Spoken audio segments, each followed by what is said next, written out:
see all your shining young faces on this auspicious day.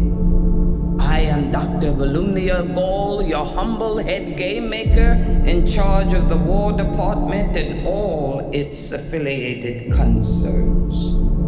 I am honored to introduce to you the creator of the Hunger Games themselves, Dean Casca Highbottom. I have summoned you all here today for the 10th annual reaping ceremony, in which we choose 2 children from each district, throw into the capital arena to fight to the death in the Hunger Games. I am here to tell you that there has been a change this year. One final assignment to prove your worth. It's a story that takes place 64 years before the first installment of the movies and focuses on young Snow. Look at you. Your makeshift shirt and your too tight shoes, trying desperately to fit in when I know the Snows don't have a pot to piss in. Snow is being groomed to become the man he becomes. As a mentor, your role is to turn these children into spectacles, not survivors. Persuade them to perform for the camera. Lucy Gray, the one who Snow becomes the mentor for and also falls in love with, there's a very naturalistic quality to her, but she's a charmer. She's a musician. She's a performer. She's kind of the anti-Katniss. She's part of the Covey, this kind of roving band of musicians. Snow's never met anybody like her. That romance between them makes Snow question everything he was raised to believe. I think there's a natural goodness born into us all. You know, really, you can either cross that line into evil or not. And it's our life's work to stay on the right side of that line.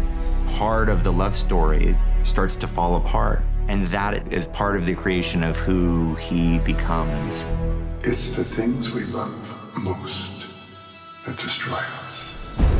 Most everybody that I work with is coming back. Trish Somerville is doing the costumes for this movie. Joe Willems, who shot Catching Fire, The Mockingjays. The one new person that I'm really excited about is Uli Hanisch, who's the production designer. We talked about the sort of look and the feel of the movie. The visuals of this movie will be very different than Mockingjay, but there's real consistency in terms of the Capitol architecture. We get to sort of reinvent the world of Panem, to sort of deconstruct what the games are that we're sort of used to and go back in time. It wasn't until I read it that I saw how much music was actually in here. And we met with Dave Cobb. He's a fantastic songwriter and producer. It's going to be fun to take all this history of British Isles music and Southern music and mash it all together in this dystopian way in this future. James Newton Howard. It's my 4th Hunger Games film with him. The musical opportunity is great.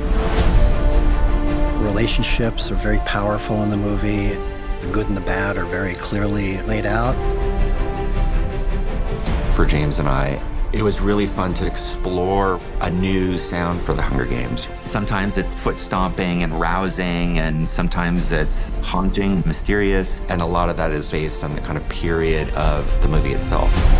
But there's going to be some familiar elements as well. Hanging Tree is back in a completely different iteration and treatment. Here, we get to see Lucy Gray coming up with it for the first time.